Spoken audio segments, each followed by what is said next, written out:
啦，比如家ထွက်တာလား，都冇比菜မျိုးမှာအနောက်ကိုကောက်တာလား，都冇ဘိုင်ကလေးမှာနည်းနည်းလေးပူနေတာလား，ဘာလားညာလားအားလုံးစဉ်းစားမယ်ရေမကအရင်ထွားနေလား။ဘာဖြစ်လဲညာဖြစ်လဲအကုန်ခြုံငုံသုံးသက်ပြီးတော့ပတ်တဲ့တစ်ခုကိုချဆွဲရမယ်။နားလည်လား။နော်။အဲ့တော့ဘာမှခြုံငုံသုံးသက်ခြင်းမရှိပဲလေဒီနားမှာဒီတော့ထိုးတလမအဲ့ဒီနားမှာဒီတော့ထိုးတလမဒီနားမှာ6စိတ်ထိုးဆိုအဲ့ဒီချာအဲ့ဒါဘယ်တော့မှအဆင်ပြေ။သူနဲ့တော်တဲ့ခါကိုတော့အဝင်ခွင့်ရပဲအဆင်ပြေမှာပဲ။ဒါပေမဲ့သူနည်းနည်းပြောင်းလဲသွားတဲ့ body နဲ့ဆိုရင်အဆင်ပြေပါအောင်ပြီးတော့အဲ့ဒါပဲနော်အဲ့ဒါကိုထားပြရမယ်ပြီးတော့ကြားပါပြီကြိုက်တာတမုံလေးပါနော်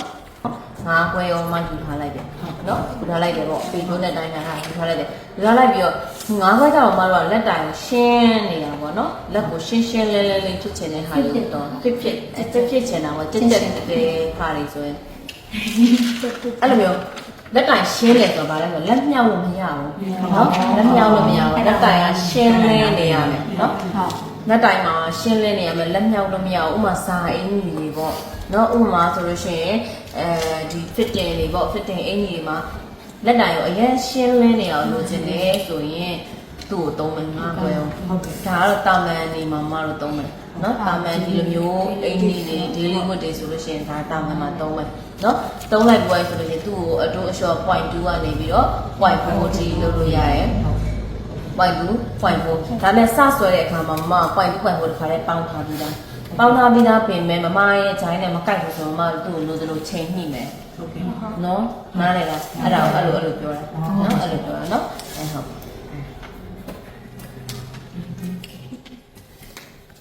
ငါးခွဲကဖြစ်တယ်ဆိုတော့မင်းတို့ကတိုင်းလို့ရှိရင်မင်းတို့ငါးခွဲရနေမှာရမှာနော်ဟုတ်ချင်မင်းတို့ကလေးလက်မလည်းရမှာလေးခွဲလည်းရမှာတချို့လည်း6လည်းရမှာနော်အပြောတက်ကိုတောင်းနေတောင်းမတူတော့လေနော်မတူတော့နားလဲနော်တောင်းကတော့ဘာမှမဟုတ်တိုင်းပဲဘလောက်ပဲချရတယ်မပေါင်ပိတ်ခဲ့တာပေါ့နော်ဘောင်အတွင်းမှာမှဆွဲမှာဆိုတော့လေဘောင်ချထားခဲ့ရတယ်ဒီဥစ္စာလည်းမဒီပြေတရားချခဲ့တယ်ဒီရနေပြီးတဲ့တရားချခဲ့ဒီရောက်မှလည်းကျမတို့6စိတ်လောက်တလမလောက်စိတ်ကြိုက်လေးချပြီးခဲ့နားလေလားနော်ဘာလို့လဲဆိုတော့ဘာမှမချလိုက်ရမချပဲတန်းဆွဲလိုက်ရဒါပေမဲ့ချနေကြမှချလိုက်တာနော်ကွာချပြီးမှဆွဲလို့ရှိရင်တော့ဘောင်လေးနဲ့အနားတက်လေးနဲ့ပေါ့နော်ကဲဟုတ်ပြီဒါဆိုလို့ရှိရင်ပြီးတော့ရှင်မတို့ကိုယ်တိုင်းတွက်ထားတဲ့အဖြေတွေလာထည့်တော့မယ်နံပါတ်1အချက်အနေနဲ့ရှင်ဘက်လည်းတွက်ထားတဲ့အဖြေတွေနဲ့ပေါင်းပိတ်မယ်ပေါ့နော်ဒီဘက်လည်းတွက်ထားတဲ့အဖြေ30မို့လား30ဆိုတော့မှ30နဲ့သူဆွဲလိုက်မယ်30ဒီကဆွဲလဲ30ဒီကနေဒီလိုတိုင်းအောက်လျှောက်တိုင်း30ဟုတ်လားဒီကနေဒီလိုတိုင်းနဲ့30ပဲဘာလို့အဲ့လိုမျိုးအဆက်လေးတွေအများကြီးလိုက်ချလဲဆိုတော့မြင်းမဖြောင်းပါဆိုလို့လေမြင်းဖြောင်းပါဆိုလို့30အမှတ်လေးလိုက်မှတ်လိုက်ပေါ်ဆိုမှသူမြင်းတစ်ချောင်းထောင်ဆွဲထားလိုက်မယ်ဒါဆိုလို့ရှိရင်30အမှတ်နဲ့မမတို့သူအဲ့လိုမျိုးဆွဲလိုက်ပြီးဆွဲလိုက်ပေါ်ရင်ဆိုလို့ရှိရင်ပြီးသွားပြီဆိုလို့ရှိရင်မမတို့ဘာကိုအရင်စောင့်လုပ်ရလဲမင်းတိုက်တဲ့ဟာနဲ့အရင်စောင့်လုပ်ရတယ်အခုမမတို့ခါးမြင့်ကိုအရင်စရှာမယ်နော်အောက်ခြေကနေအရင်စလာတယ်နော်ကဲဟုတ်ပြီဒါဆိုလို့ရှိရင်မမတို့ထားလိုက်နော်နားလေလားနားလေပါကဲဟုတ်ပြီဒါဆိုလို့ရှိရင်မတို့သူ့ရဲ့ဒါနောက်ချင်းပြီးချင်းနော်ပြီးချင်းတစ်ခါလေးရှေ့ကြောင်ဆက်ဆွဲမယ်ရှေ့ချမ်းမှာလည်းမတို့ရှေ့တဲ့နောက်ချင်းနဲ့ချားတဲ့ကိုဒီလိုချားထားတယ်ဒီပြည့်တဲ့တရားချားလိုက်တယ်ဘာလို့ချင်းရှေ့ချမ်းမှာလည်း30ပဲလေဟုတ်လား30ပဲဘောင်ချလိုက်နားလေလားနားလေပါတယ်အခုကဘာကြီးမှမဟုတ်နော် body tray ပဲပြီးတဲ့ body tray ပြီးတဲ့လည်းဘာမှမပါဘူး body tray ပြီးတဲ့လည်းအဲ့တော့မတို့ဒီလိုချထားပါတယ်နော်ချထားလိုက်ပါပြီချထားလိုက်ပြီးသွားပြီဆိုလို့ရှိရင်မတို့နော်ဒီဆွဲလိုက်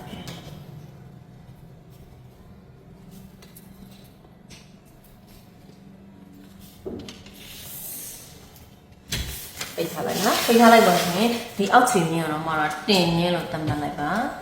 နော်တင်မြင်းလို့သတ်မှတ်လိုက်တင်မြင်းကနေတစ်စင်မအပေါ်တက်လာတင်မြင်းလေးပါခင်းနော်ခါမျိုးဘယ်လိုရှာမလဲဆိုလို့မအဲ့အတိုင်းနည်းနည်းခက်မယ်နော်ခါမျိုးဘယ်လိုရှာမလဲဆိုလို့ရှိရင်ခါမှတင်မြင်းလေးမရှိဘူးရှိပါတယ်ခါမှတင်မြင်းအမှတ်မရှိဘူးရှိပါတယ်နော်ခါမှတင်မြင်းအမှတ်ကိုမှတ်လိုက်ပြီအဲ့ရှစ်ခါမြင်းမရပါဘူးရပါတယ်နော်ရှစ်ခွဲလို့မှဟုတ်လားနော်ဟုတ်ပါတယ်ရှစ်ခွဲနော်ရှစ်ခွဲမှတ်လိုက်မတို့ဆွဲလိုက်တယ်နော်ဆွဲလိုက်တယ်နော်အဲ့ဒါဘာမြင်လဲခါမြင်နော်ခ ခါမြင်ပြီးသွားလို့ရှိလို့ရှင်မတို့ပခုံးမြင်းရှာတယ်နော်ပခုံးမြင်းရှာမယ်ဆိုကိုခါမှတ်မရှိဘူးလားရှိပါတယ်ကိုခါမှတ်ကိုထောက်ပြပါလားကိုခါမှတ်ကဘယ်လောက်လဲ15ဒါဆိုလို့ရှင်မတို့ရဲ့ကိုခါမြင်းဆိုတော့ပခုံးအမှတ်ထားတယ်ပခုံးမြင်းမရပါဘူးလားရပါတယ်နော်15နားလေလားနားလေပါပါတယ်အောက်ခြေကနေစပြီးမြင်းတစ်ခုချင်းစီမတို့တက်မှတ်သွားတယ်နော်အဲဒီစီလေးတက်မှတ်သွားတယ်ကဲဟုတ်ပြီအဲ့ဒီမှာမတို့ကဘာလဲဆိုရင် body အပေါ်ပိုင်းအားလုံးပါတယ်တင်အထိနော်တင်အထိအကုန်လုံးပါတယ်အဲ့တော့မတို့ဒီဟာကိုချလိုက်တယ်ဒီဒါကပခုံးမြင့်ပေါ့နော်ပခုံးမြင့်ခါမြင့်တင်မြင့်သုံးခုရောက်ဆိုရင်အဲ့ရနေစပြီးမတို့ကဈားရမြင့်နေပြီးတော့မှပြင်းရှာသွားတော့နော်ဒါတည်းမှာမြင်းနေပါရှိမယ်ဆိုရှင်မြင်းရှိမယ်ခြေတန်းမှာဆိုလို့ရှိရင်ရင်ထိတ်မြင်းနေပါရှိမယ်ရှင်မြင်းပြင်ပြီးရင်အောင်မြင်းနေပါရှိမယ်ဟုတ်တယ်မလားနော်အဲ့လိုမျိုးတစ်ခုချင်းကြီးရှာအောင်နောက်ချမ်းမှာအခုရှာတော့မယ်နော်ရှာရမယ်ဆိုလို့ရှိရင်ပခုံးတန်ဖို့မရှိဘူးလားရှိပါတယ်ဘယ်လောက်တော့ခုံပွဲနော်ခုံပွဲဒီမှာခုံပွဲမှလိုက်ပြီးဒီကနေရောနော်ခုံပွဲမှလိုက်ပြီးနော်ဒါပခုံးအဲ့ကနေမမတို့ရဲ့ပခုံးတွေကလည်းပြန်ဒီလိုမျိုးလေးမလာအောင်လားနော်အခုမမတို့ဆွဲထားတဲ့ပခုံးကြီးရဒီလိုမျိုးကြီးလေဟုတ်တက်လိုက်ကြည့်လေတက်လိုက်ကြည့်တယ်ပခုံးလျှော်မြင်ချပေးရတယ်ဟုတ်လားပခုံးလျှော်မြင်ကတော့ပုံသေးအားဖြင့်တစ်လက်မနဲ့နှစ်စိတ်ချပေးမယ်နော်တစ်လက်မနဲ့နှစ်စိတ်ချပေးမယ်ဒါပေမဲ့လေပုံသေးလို့မပြောဘူးနော်ပုံသေးလို့ပြောပေမဲ့တချို့လူတွေအတွက်တော့မမှန်ဘူးတချို့လူတွေအတွက်တော့မှန်တယ်များသောအားဖြင့်ဆိုရင်တော့90%လောက်ထိရတော့မှန်တယ်10%တွေ့တော့မမှန်ဘူးနော်10%မှာကပခုံးကဒီကမြင့်ပြီးတော့လေ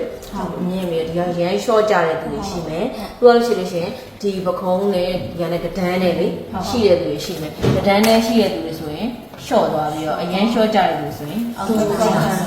နော်နားလည်လားနားလည်ပါတယ်နော်အဲ့ဒါကပြင်ပေးရမှာကိုယ်ကပြင်ပေးရမှာဒါပေမဲ့တာမန်ဆွဲချရင်တော့တလက်မနဲ့20ပြီးဆွဲချပြီးရမလားမရှင်းလားရှင်းလားရှင်းပါဘူးတော့ကဲဟုတ်ပြီဒါဆိုလို့ရှိလို့ရှိရင်မတို့ကသူ့ကိုမတို့လေရောက်ထောက်တော့မယ်လေပေါက်တွက်ထားပြီးသားနှစ်6ဟုတ်ပြီနော်ဟုတ်ပါမတွက်ထားတဲ့အဖြစ်လေလောက်နဲ့60အဲ့ဒီအဖြစ်နဲ့မှဒီဟာနဲ့ကိုလမ်းပြီးတော့ဆက်လိုက်ဒီကိမရှင်းတာမေးတယ်ရှိလားရှင်းပါဘူးတော့ဒါမူလပခုံးရတော့နော်မူလပခုံးရတော့လေလောက်ဖောက်တော့တယ်နော်ဒီမှာမူလနေလေပေါကောင်ကတက်လက်မှဖောက်ပေးပါတယ်ရန်နေပြီးအောက်ကိုဆင်းလာတာတက်လက်မှညီလိုမဆိုတက်လက်မှနော်အားလုံးတက်လက်မှမေးရရှိလားရှင်းပါဘူးဟုတ်ပြီမှသူ့ကိုနော်ဆွဲလိုက်ချမ်းလားရပါတယ်နော်ကဲပြောရဆိုလို့ရှိရင်မတို့ရှင်မြင်းရှာဖို့ဂျိုင်းတန်ဖို့ပြန်တုံးလို့ပြောထားတယ်လေဂျိုင်းတွက်လို့ရတာအဖြစ်အခုမမတို့ body frame ဆွဲတဲ့အခါကျတော့ရှင်လက်တက်တဲ့ရှင်မြင်းကိုသုံးလို့ရှိတယ်မိမမေအနေကောင်ချပြီးသုံးလို့လည်းရတယ်လက်တက်ရှင်မြင်းတော့မတို့ body frame ချတဲ့နေမှာမသုံးနော်နားလည်လားအဲ့တော့လက်တက်ရှင်မြင်းနဲ့တခါရဲဆွဲလိုက်လို့ရှိရင်လက်တက်ရှင်မြင်းဆိုမမရဲ့ရှင်မြင်းကဘယ်လောက်တော့10ခွဲဟုတ်လားလက်တက်ရှင်မြင်းနော်ဟုတ်တယ်နော်10ခွဲနော်10ခွဲဒီနေ့ချပြီနော်10ခွဲချပြီမကအဲ့နေမှာရှင်မြင်းမထွက်ဆွဲလိုက်ရတယ်နော်ဒါဆိုရင်ရှင်မြင်းရသွားပြီဒီမရှင်းတာရှိလားရှိပါဘူးနော်ရှင်မြင်းရသွားပြီရသွားပြီးတော့မတို့ကသူ့ကိုမတို့ဒီကနေပြီးတော့တောင်းမှန်လေးဆွဲလိုက်ဒီနေရာတောင်းမှန်မရှင်းတာရှိလားရှိပါဘူးနော်တောင်းမှန်ဆွဲလိုက်အဲ့ဒါဒီဘောတံဘောဘာမှအသုံးမတည့်တော့အဲ့ဟာရင်မေးပလိုက်တော့နော်မေးပလိုက်တော့ဒီအောက်ကတံဘောဝဲကြည့်မယ်ဒီဟာရေဒီထိကြည့်နော်ဒီထိကြည့်မယ်အဲ့ဟာကိုမှတော့ဝတ်မယ်နော်နှစ်ပုံမှာပေါ့ပြောချင်တာလှန်တိုင်းလားဘယ်လောက်ရှိလဲရှစ်လက်မနဲ့20ရှိတယ်အဲ့ဆိုရင်တော့ဝတ်မှာနော်တော့ဝတ်နော်နားလည်လားပုံမှာပေါ့တော့ဝတ်တာပေါ့နော်အဲ့တော့ဒီထိမရှင်းတာရှိလားရှိပါဘူးနော်ကဲဟုတ်ပြီအဲ့ဒါဆိုလို့ရှိရင်အဲ့ဒီမြင်းပေါ်မှာမြင်းဆွဲမယ်ဒီမြင်းကဘာမြင်းလဲဆိုကြောကျဲနော်ကြောကျဲမြင်းကြောကျဲမြင်းမှာကြောကျဲတန်ဖိုးထက်အမကြောကျဲတန်ဖိုးက9.4ဆိုဒီနေရာပဲဟုတ်လားနော်ဒါက9.4ကိုဒါလည်း9.4ပဲလေအဲ့ဒီနေရာပဲဆိုမှတော့ဒီပေတန်းနဲ့ဝိုင်းမယ်ချမ်းနော်ဒီပေတန်းနဲ့ဝိုင်းတဲ့အခါဒီပေတန်းမှာဒီလိုမျိုးလေးရှိတယ်နော်ဒီလိုမျိုးလေးရှိတယ်ဒီမှာ3ညတက်လာ3ညနေပြီးတော့မှဒီဘက်ဒီနောက်ချမ်းပြပြလေးသွားတဲ့ဘက်3ညကိုကြည့်နော်3ညနေပြပြလေးတက်သွားတဲ့ဘက်ဒီနောက်ချမ်း3ညနေကိုကွေးလေးတက်သွားတဲ့ဟာဒီရှည်ချမ်းမင်းတို့ရဲ့ပတ်တန်ဘယ်တော့ကောင်းမကောင်းပြန်စစ်ချင်တယ်ပေါ့လေပတ်တန်မှာဘယ်တော့ဂျိုင်းပေါက်ဖောက်ထားတာပုံစံဘယ်တော့ကြမကြပြန်စစ်ချင်တယ်ဒီ ဒီပေတန်နဲ့ဆူလို့ရတယ်ဒီပေတန်ကမှန်တယ်ပေါ့လေနော်ဒီပေတန်ကရုပ်ကလေးရဲ့ဂျိုင်းမှာတော့ထောက်ကြည့်လိုက်ပွက်တိကြတယ်နော်ပြီးတော့မှထောက်ပြပေးမယ်နော်ပွက်တိကြတယ်အဲ့တော့မတို့ရဲ့ဂျိုင်းပုံစံဒီလိုမျိုးလေးလာတယ်ဒီမှာ3ညပေါ့လေ3ညရှေ့တန်းနောက်ချမ်းအင်ကြီးချုပ်ပြီးဂျိုင်းပုံစံလေးဒီလိုမျိုးလေးလာနော်လိုမျိုးလေးလာအင်ကြီးချုပ်ပြီးလေနော်ရှေ့တန်းနောက်ချမ်းအင်ကြီးချုပ်ပြီးသွားပြီဆိုလို့ရှိရင်ဒီလိုမျိုးလေးလာဒါမှ3ညဒါနဲ့1နဲ့3နဲ့သူဆက်သွားဒီကနေလည်းသူ1နဲ့3နဲ့ပြန်စအတိပေးတယ်နားလေလားနားလေဟုတ်ပြီအဲ့ဒါဆိုလို့ရှိရင်မတို့ကဒီမှာလေးဂျိုင်းပေါက်လေးဂျိုင်းအောင်လာဝိုင်းလိုက်မယ်နော်ဝိုင်းလိုက်မယ်ဝိုင်းလိုက်တဲ့အခါကျလို့ရှိရင်3ညအောင်တော့ထိမယ်လို့တော့မဆိုလို့နော်3ညကနေတော့ထိရမယ်လို့မဆိုလို့ဒါပေမဲ့ကိုယ့်ဘက်ကိုစင်ပြေတယ်လေးချပြီးဝိုင်းလာနောက်ဆုံးပိတ်မှာပြည်တယ်လေးနဲ့ပြန်ချကြည့်လို့ရှိရင်တော့အဲ့ကိုက်ကြီးဖြစ်နေတယ်ပဲနားလေလားနော်ကဲဟုတ်ပြီမကဒီလိုပုံစံလေးချလိုက်တယ်နော်အချင်းချမေးရရှိလားရှိပါဘူးဆန်းနဲ့ရှည်ချမ်းနဲ့မျက်လုံးနဲ့ကြည့်ရတယ်ပွဲတုံညာဒီစာကြည့်ကိုဘက်ကကောက်လို့ဒီဘက်ကဖြစ်အဲ့ဒါဘီဒါ app ဆိုကိုယ့်ဘာကိုရေးထားလိုက်အောင်တချို့တွေကလည်း app ကိုဘီလို့ရေးထားတယ်ဒီဘက်ကိုလည်းဟိုမှာပြီးတော့လေအဲ့လိုမျိုးရေးထားကြတယ်ရှိရဲ့မတို့ကြတော့ကြည့်လိုက်တာလည်းဗျာနောက်ဗျာရှိဆိုတည်တယ်မင်းတို့မတည်ဘူးဆိုရင်အဲ့လိုမျိုးလေးရေးထားပြီးဒီမှာတုံညာအမှတ်လေးရှိတယ်တုံညာအမှတ်ရဲ့ဒီဘက်ပြပြလေးအပိုင်းဟာနောက်ချမ်းဂျိုင်းဟိုပိုင်းဟာရှည်ချမ်းဂျိုင်းကိုပြန်စစ်တဲ့အခါဒီပြည်နဲ့ပြန်စစ်ဒါကအရင်မှတ်နေပြည်တယ်ပဲဟုတ်နော်နားတယ်လားနားတယ်တော့ဘာလို့ဒီပေကွေးဒီသုံးလို့အဆင်ပြေတယ်ဒါပဲမမှန်ဘူးနော်မမှန်ဘူးနားတယ်လားနော်မမှန်ဘူးဆိုရင်ရမ်းမားတယ်လို့ပြောမှာနော်သုံးလို့တော့အဆင်ပြေတယ်ပတ်တန်နဲ့မကိုက်အောင်ပြောတာနော်ရပါနော်ကြောက်ပြီဒါဆိုလို့ရှိရင်ဂျိုင်းဘောက်ဟောက်ထားတာနားလည်ပြီလားရှင်မင်းရသွားတာလည်းနားလည်ပြီနော်နားလည်ပြီဆိုအောက်ပိုင်းကိုဆင်းလာတော့မယ်နော်အောက်ပိုင်းကိုဆင်းလာတဲ့အခါကျလို့ရှိရင်အခုကအပွားဝက် body frame ဆိုရင်ဒါပြီးသွားပြီအောက်ပိုင်းအပွားအရင်တိုင်းတော့မှာနော်အဲ့တော့အချက်ဝတ်ဖြစ်တဲ့ကြောင့်မှတော့စလာပြီနော်ခါမြင်မှာခါတံမိုးထဲတော့မှကြက်မှာဟုတ်လားနော်အဲ့တော့ခါတံမိုးဘယ်လောက်ရှိလဲ6စိတ်နော်ခါတံမိုးကတွက်ထားတာလေတွက်ထားတဲ့အဖြေတွေပဲမောင်ပြောတော့နော်6စိတ်ရှိတယ်ဟုတ်လားနော်ခါပတ်လေတွက်ထားတာခါဝမဟုတ်ဘူးခါပတ်လေတံမိုးတွက်ထားတာ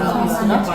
6စိတ်ရှိတယ်ပြောလို့ဆိုမှတော့ထောက်တံမိုးရှိပါမယ်ကျိုးမှာတောက်ထည့်ရမယ်လေထောက်တံမိုးကတက်လက်မကွဲပါနော်တစ်ဖက်ကို6စိတ်နဲ့တက်လက်မကွဲပါတက်လက်မကွဲဒီမှာထားခဲ့ပြီဒီမှာကဒါဘယ်လောက်လဲဆို6စိတ်ဒီဥစ္စာတက်လက်မကွဲဒီဘက်မှာတော့တက်လက်မချုပ်စာဒါကဒီတက်လက်မချုပ်စာနော်ယူစာကတောက်စာနော်ဒါကကြတော့ခါတန်နားလည်လားနားလည်ပါတယ်ဒီမှာလာထည့်လိုက်ပြီဒီတိရှင်းတယ်နော်အဲ့တော့မှာတော့ဒါလေးကိုပိုင်ပါပါနားလည်ရလားနားလည်ပါတယ်ဖြောင်းဝိုင်းဘဝလေးပဲနော်ဘဝလေးဆိုမှဒါမျိုးလည်းတော့မချနိုင်ဘူးနော်နော်ဒီပြပြလေးပေါ့နော်ဘော်ဒီပုံစံတိုင်းအဲ့တော့မှတော့တင်ကိုအောက်ဘက်ကိုဆင်းလာပါမယ်တင်တန်မိုးဒီမှာလာထည့်ပါမယ်တင်တန်မိုးတင်လေးနဲ့စားထားတဲ့တန်မိုးဘယ်လောက်ရှိလဲ6ခွဲရှိပါတယ်ဟုတ်လားနော်6ခွဲချုပ်စာကတလက်မနော်တလက်မဆိုတော့30ခွဲဟုတ်လားနော်ချုပ်စာပါတယ်နော်မမတို့ body ထဲမှာအဲ့30ခွဲနဲ့မမတို့သူ့ကိုနှက်ဆက်လိုက်မရှင်းနိုင်ရှိလားရှိပါဘူးအဲ့တော့အင်ကြီးတွေကအောက်ဘက်ကိုရောက်မယ်ဆိုလို့ရှိရင်သူ့အောက်ဘက်ကိုဆင်းသွားတဲ့ body shape လေးကိုမှတော့ပေါ်ပြရပါမယ်လူရဲ့ body shape ကြီးကခါကနေဒီလိုကုန်းကုန်းကြီးမဆင်းသွားအောင်ဒီလိုမျိုးလေးပြေရောပြီးတော့မှအောက်ကတင်ရောက်မှပြန်ကားသွားတာမဟုတ်ဘူးလားဟုတ်နော် body shape ပုံစံလေးမှတော့သူဆက်ပေးမယ်နားလည်ရလားနားလည်ပါမရှင်းနိုင်ရှိလားရှိပါဘူးနော်မရှင်းနိုင်မရှိတော့ကဲဟုတ်ပြီဒါဆိုလို့ရှိရင်ခါရေးတင်နေရှာလိုက်တာကိုသိရနော်တင်တန်ဘော9.4ဒါကဟိုချုပ်စာနော်ချုပ်စာတလက်မတင်တာတင်တန်ဘောဟုတ်လားနော်မေးရရှိလားရှိပါဘူးဒီနားလည်ရလားနားလည်ပါနားလည်ပြီဆိုလို့ရှိရင်ဒီညမှာတောက်ထည့်တော့မယ်နော်တောက်ထည့်တော့မယ်ဆိုရင်ကြောပြင်မှာဖြစ်တဲ့အတွက်မှာတော့ကြောတောက်လေးထည့်ရမယ်ကြောအလယ်မှာတောက်လေးထည့်ရမယ်ပြီးသွားပြီဆိုလို့ရှိရင်ဒီအလယ်မှာခါတောက်လေးထည့်ရမယ်နော်နားလည်လားနော်ကြောအလယ်မှာတောက်မထည့်ဘူး6စိတ်အားလုံးကိုဒီမှာလည်းသုံးသွားမယ်ဆိုလို့ရှိရင်နေ့ရဲ့အိမ်ညာဒီနောက်မှာအမြဲတမ်းဖောင်းနေလိမ့်မယ်နော်အရင်တော့ဖြစ်ဘူးလားတော့မသိဘူးနော်တချို့ကရှာမှာကြောက်လည်းဖောင်းဘူးတချို့ကရှာမှာကြောက်လည်းဒီနောက်မှာဖောင်းပြီးတော့လေနော်တောက်အကြောင်းအရာကြီးမှာဖောင်းနေတယ်အဲ့လိုမျိုးဖြစ်မှာဆိုတော့မှတော့ကြောမှာတောက်ထည့်မယ်4စိတ်ထည့်ပေးမယ်ဟုတ်နော်ခါတိုင်းမှာတော့4စိတ်မလားဆက်ပွားရဆိုလို့ရှိရင်သူ့ရဲ့တောင်းမှတ်တဲ့ပုံစံကြောကျင်ခြင်းကိုဒီလိုလာပြီးထောက်မယ်နော်ဟုတ်ကြောကျင်ခြင်းလာထောက်မယ်အောက်ပိုင်းကတင်မြင်းကိုဒီလိုလာထောက်မယ်နားလည်လေလားနားလည်ပါတယ်ရှင်းလားရှင်းလားရှင်းပါဘူးเนาะဒါဆိုရင်၄စိတ်ထွက်သွားပြီဟုတ်လားเนาะ၄စိတ်ထွက်သွားအဲ့ဒီမှာတော့အင်ကြီးကိုနောက်ကွဲမချုပ်ဘူးနောက်ကွဲဆိုတော့ဒီတောင်းနဲ့သုံးလို့ရတာပေါ့ဟုတ်လားဒီမှာကောက်သွားတယ်လေဟုတ်လားเนาะနောက်ကွဲမချုပ်ဘူးရင်မုံချုပ်မှာရှေ့ကွဲတွေချုပ်မှာအင်ကြီးရှေ့ကွဲတွေချုပ်မှာဆိုရင်တော့ထောက်ပုံစံကိုဒီလိုသုံးလို့ရပါတယ်ဒီလိုသုံးလို့ရပါတယ် ဒီလိုမျိုးလေးပေါ့ခေါက်ရင်းနဲ့ပေါ့နားလည်လားနော်ဒီသုံးလို့လည်းတစ်စိမ့်ရော့သွားတယ်နော်တစ်စိမ့်ရော့သွားတယ်ဆိုဒီနားကတစ်စိမ့်ရော့သွားတာပေါ့အဲ့ဒီရော့သွားတော့ပြဿနာဖြစ်လာဆိုတော့တော့ပြဿနာဖြစ်ပါဘူးသုံးလို့ရတယ်နော်ရမလားရပါပြီသူ့ကိုတန်တန်ကြီးဆွဲထားတယ်ဆိုလို့ရှိရင်ကျင်းသေးတာဒီလည်းပါပြီလေတက်တက်ရေးပဲမဟုတ်ဘူးလားနော်တက်တက်ရေးပဲနားလည်နော်နားလည်နော်အဲဒါပေမဲ့မမတို့ခတ်တိုအင်ကြီးတွေမှာတော့ဘာပဲတော့မတက်တော့ဘူးခတ်တိုအင်ကြီးဆိုတော့ခါတူတူလေးပဲလေနော်အောက်ပိုင်းကလည်းမရဘူးခတ်တဲ့အင်ကြီးတွေမှာဆိုတော့ပြဿနာတက်တာပေါ့နော်အဲခတ်တဲ့အင်ကြီးလည်းခတ်တဲ့ဖြစ်တယ်ပြီးတော့ဆိုလို့ရှိရင်အင်ကြီးနောက်ကွဲလည်းမဟုတ်ဘူးနော်ဆိုလို့ရှိရင်သူကတက်တယ်မှာတင်တယ်မိုးတဲ့ဒီမှာစောင်းထွက်သွားပြီမဟုတ်လားနော်စောင်းပြီးတော့လေတင်တယ်မိုးတဲ့စောင်းထွက်သွားပြီလေဟုတ်လားဒီလိုစောင်းထွက်သွားအဲစောင်းထွက်သွားတဲ့တက်မိုးတွေကိုဒီတောင်းမှာပြန်ဖြည့်ပေးရပါမယ်နားလေလားခတ်တိုအင်ကြီးမှာဆိုစဉ်းစားကြရမလို့တော့ခတ်တင်အင်ကြီးတွေခတ်တင်ဆိုဒီနားလောက်ဒီခါရောက်လာတဲ့အင်ကြီးဆိုစဉ်းစားပြရမယ်နားလေလားနောက်ပွဲအင်ကြီးဆိုစဉ်းစားပေးကြမလို့နောက်ပွဲမှာတော့ဒါပဲတော့ပါလေဟုတ်တယ်မလားမရှင်းလားရှင်းလားရှင်းပါရှင်းနော်ကေဟုတ်ပြီဒါဆိုလို့ရှိရင်အခုကအဲ့ဒါတွေမစဉ်းစားနဲ့အောင်အခုကဘာမှမစဉ်းစားသေးဘယ်အင်ကြီးတောင်းမစဉ်းစားသေးဘူးလားပေါ်နေတယ်လို့ဆိုတော့နေတယ်ရှိလားရှိပါဘူးနော်ကေဟုတ်ပြီဒါဆိုလို့ရှိရင်မတော်ရှင်ဝေးပြန်မှတ်ပါမယ်ရှင်ဝေးကိုဒီကနေမှတ်ပြရပါမယ်ဒီကနေနော်ဒီကနေမှတ်ပြီးတော့မတော်ရှင်ဝေးအမှန်ချလိုက်ပါမယ်နော်ချလိုက်ပါဆိုလို့ရှိရင်မတော်တစ်ခါကိုနော်၄စိတ်ဒီမှာ၄စိတ်ထောက်ပါလေတက်လက်မကွဲဒီမှာ၄စိတ်ထောက်သွားပြီကျန်တော့တက်လက်မပဲကျန်တော့တယ်၄စိတ်နဲ့နော်၄စိတ်အဲ့ဓာတ်ကိုဆွဲတဲ့အခါပုံပြီးဆွဲပါမယ်ဘယ်လိုဆွဲမလဲဆိုရင်ရှင်မြင်းအထက်တက်လက်မပုံပြီးတက်ပါမယ်ရှင်မြင်းအထက်ကိုတက်လက်မပုံပြီးတက်ပါမယ်တင်မြင်းအထက်တက်လက်မမှာတောက်ဆုံးပါမယ်အဲ့ဒါမမခုနကတော့ body မှာလည်းပြောခဲ့သေးတယ်အောက်ပိုင်းကိုချုပ်လို့ရှိရင်တောက်ရှိရတင်မြင်းရဲ့အနှုတ်တလက်မလေးဟုတ်တယ်နော်ခုနပြောခဲ့သေးတယ်နော်ဒီခါမှတင်မြင်းရဲ့အနှုတ်တလက်မလို့ပြောရနော်ဒီမှာရှင်မြင်းပေါ်တလက်မတင်မြင်းပေါ်တလက်မနော်ချစ်ခွင့်ရှိတယ်နော်ကဲဟုတ်ပြီဒါဆိုလို့ရှိရင်ဒီလိုလေးဆွဲလိုက်ပြီဒီမေးရရှိလားရှိပါဘူးနော်ရှင်မြင်းပေါ်ကိုကျင်းစစ်တလက်မတက်ပြရပါမယ်တလက်မမတက်လို့မရအောင်အရင်တော့ဆိုမှတော့ဟိုဟောင်းနေပါဆိုဘယ်လိုဆွဲလဲဆိုဒီကနေဒီမှာဆွဲတယ်ဟိုလည်းဟိုပခေါ်ရင်ထိတ်အတိုင်းမှာတော့တောက်ကိုဆွဲလို့ရှိတယ်ပခေါ်ရင်ထိတ်တိုင်းတောက်ဆွဲလို့ရှိတယ်ဒီနောက်မှာဖောင်းနေတယ်အဲ့ဒါကြောင့်မှတော့ဒီလိုမျိုးတင်ပေးရပါမယ်အဲ့ဒီ body ဘယ်ရလဲဒုက္ခနာပေါ်ပဲရတာဒီတောက်ကြရနားလည်လားရှင်းလားရှိပါရှိနော်ကဲဟုတ်ပြီအဲ့ဒါဆိုလို့ရှိရင်ကဲ bike star sorry bike star ဒီမှာလေဒါခက်ရှိအင်းဆိုတင်မွန်တော့ဆိုပါဆိုတင်မွန်တော့ဆိုဒီမှာတော့ဖေးဒီမှာချင်းညှိပေးရမယ်ဒီလားဒီကထွက်သွားတဲ့တန်မိုးရှိရလေဒီကထွက်သွားတဲ့တန်မိုးဒီလောက်ရှိရလေဘယ်လောက်ရှိဆိုဘယ်လောက်ရှိ60လောက်ရှိ60လောက်ရှိဆိုဒီလေးမှာဟိုဘက်ကို30ဒီဘက်30လောက်ဒီလိုပြန်ထုတ်ပြရမှာအပြင်သူတန်မိုးထွက်လာအောင်ပြန်ပြီးလို့ထုတ်ပြရမှာတစ်ခါနဲ့တစ်ခါညှိနေပြီပေါ့ဒီမှာတွေ့လားနော်ညှိနေပြီမို့လားညှိနေပြီဆိုတော့မလုပ်ပြရဘူးနှိမ့်ထုတ်ပြရပါလေဟုတ်လားတချို့တွေထမိန်အင်ကြီးအရှိ20လောက်ထားမယ်ဆိုရင်ဒီမှာလေတင်နေရတယ်အများကြီးပဲထွက်သွားတာမဟုတ်လားဒါနမူနာပြနော်နမူနာပြအဲ့လိုပြန်ကားပေးရတယ်ထောက်ကနေပြီးဒီတန်းနဲ့သွားရင်ပြောနော်ဟုတ်တယ်ဒီတန်းနဲ့သွားရပြီဆိုရင်ဒီကထွက်သွားမယ်တန်မိုးလေးရှိရလေနော်ထွက်သွားတဲ့တန်မိုးဒီထောက်ကနေကားပေးရတယ်နားလေဒီထောက်ကနော်ခွဲရမှာပေါ့နော်အဲ့ဆိုရင်ဒီထောက်ကရှည်ကူးသွားပခုံးသွားတက်ကူးသွားနော်ခွဲကားမှရမယ်အဲ့လိုမခွဲကားကြဘူးမလားမခွဲကားကြဘူးတမီးကဒီတိုင်းပဲဒီထောက်တိုင်းပဲသွားချင်တာဆိုရင်ဒီဘေးနားနဲ့ခုံးပေးရမယ်အဲ့တော့ခွဲကားမှနဲ့ဒီကနေဒီတော့ကိုခွဲသွားမှနဲ့ဒီဘေးကခုံးမှနဲ့ဆိုဘယ်ဟာပိုတိကြလဲသိလားဒီတောက်ကခွဲသွားတာဒီကြားတယ်အဲ့ body the body နဲ့တွားပြီဆိုလဲတောက်တွေကိုခွဲချုပ်တာပို့ပြီးတော့တက်ရက်တယ်တေးသက်တယ်နော်တောက်တွေကိုခွဲချုပ်လိုက်တာလေဘာဖြစ်လို့တောက်တွေခွဲချုပ်တာပို့ပြီးတက်ရက်လဲဆိုတော့မင်းတို့ရဲ့ body the body အောင် body ကိုပြန်ပြီးတော့မျိုးလုံးမှာမြင်ကြည့်လိုက်မမတို့တင်မအောင်ခံစားကြည့်မယ်မျိုးလုံးထဲမှာတင်မကဒီနေရာမှာတင်မရှိဘူ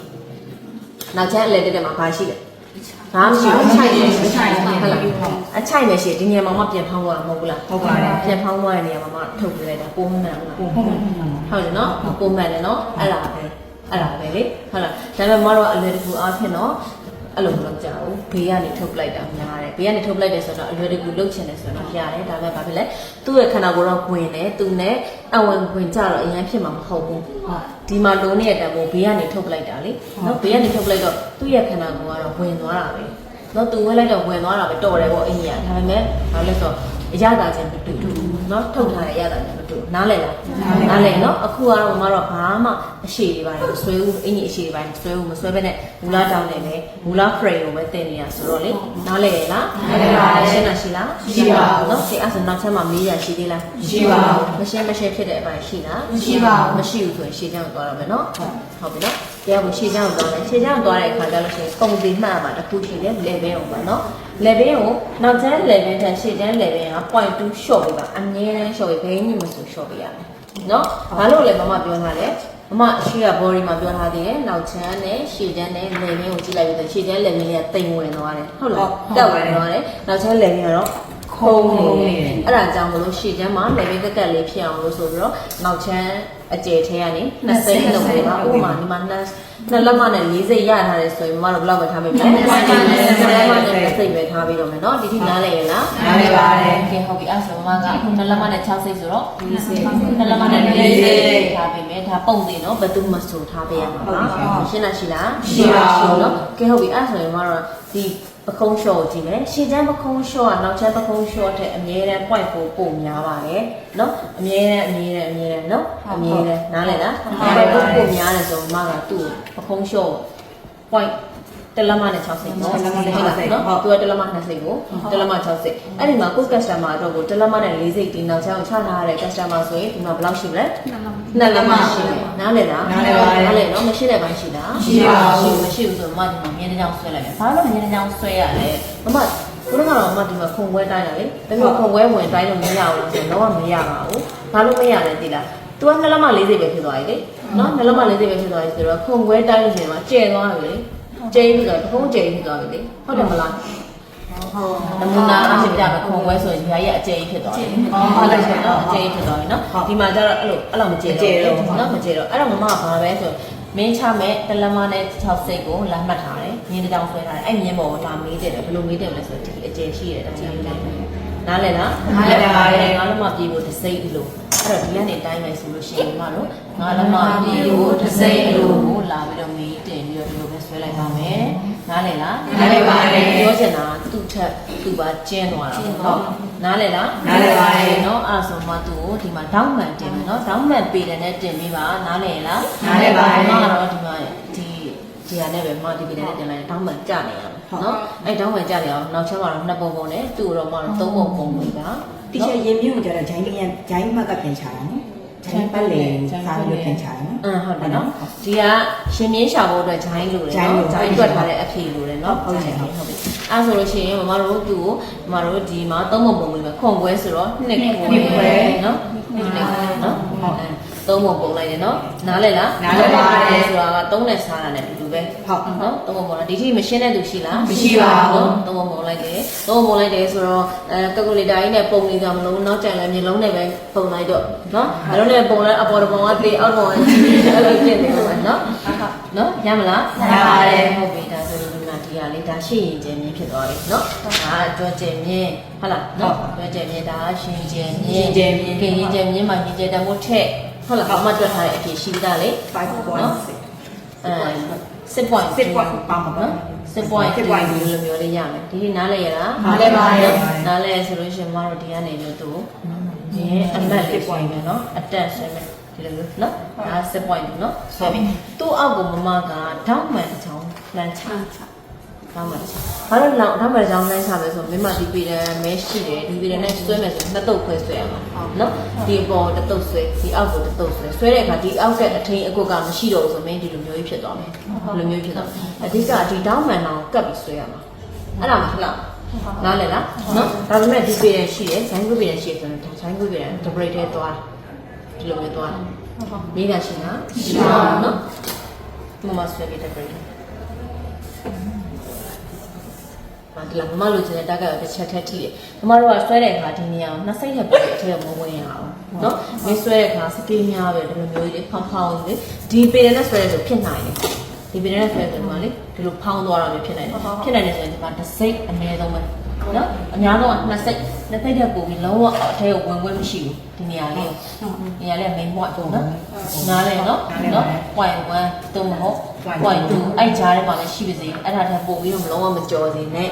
ရမှာလားရပါတယ်မရှင်းတာရှိလားရှိပါဘူးအဲ့ဒါဒီဗီဒီယိုနဲ့ဆွဲလို့ရှိရင်ခွီးနဲ့ဆိုတစ်ချက်တည်းဝင်သွားတာပဲကိုလိုချင်တဲ့အမှတ်တွေကိုတစ်ခါတည်းထောက်ပြီးထိပြီးတော့နားလဲလားမရှင်းတာရှိလာ